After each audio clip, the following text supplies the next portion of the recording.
kimi avqustun 15-dən Nizami 28 metro xətti təmirə bağlanır. Bu sizin gündəlik həyatınızda necə təsir edəcək? Həm büdcəmizə təsir edəcək, həm də vaxtımıza ola bilər ki, işə də gecikəcək. Əlbəttə görsəcək. Cibimizin xərci çoxalır da, başqa nə kimi? İşə gecikəcək, tez durmalıyıq, sərsəməz intervallar yaranır. Yəni gecə Nizamiyə, oradan başqa gözlə, orada basa-bas olur.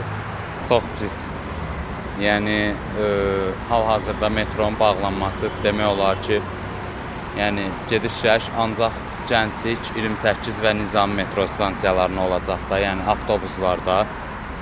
Metroların bağlanmasında da yəni digər məsəl üçün ərazilərdir, Nərimanovdur, məsəl üçün sonra Qaraqarayevdir, Neftçilərdir. Bu ərazilərə yəni gediş-gəliş biraz çətin olacaq deyə mən mənfi görürəm də, yəni 11 ayda yəni qısa müddət deyil, çox uzun bir müddət.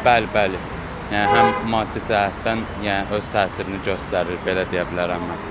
Bəs Bakı metropoliteni hansı addımlar atsa həm sərnişinlər üçün daha faydalı olardı? Yəni təmirin getməsi ilə bağlı hansı ərazilərdə yəni təmir gedəcəksə, o ərazilər yəni bağlanardı, digər ərazilər öz fəaliyyətini davam etdirsəydi məncə daha uyğun olardı. Mən metrodan istifadə eləmirəm, hər halda çətindir. Vətəndaşlar üçün çətin olacaq. Mənim yox. Heç bir təsiri yoxdur, avtobusdan gedərəm. Yox, göstərməyəcək. Metrodan istifadə eləmirik. Yox. Çünki ona görə mən metrodan az istifadə edirəm. Çox da istifadə eləmirəm, rayondan gəlmişəm, ona görə söz deyəmirəm. Yox, Sumqayıtdan gəlirəm, işim də buradadır.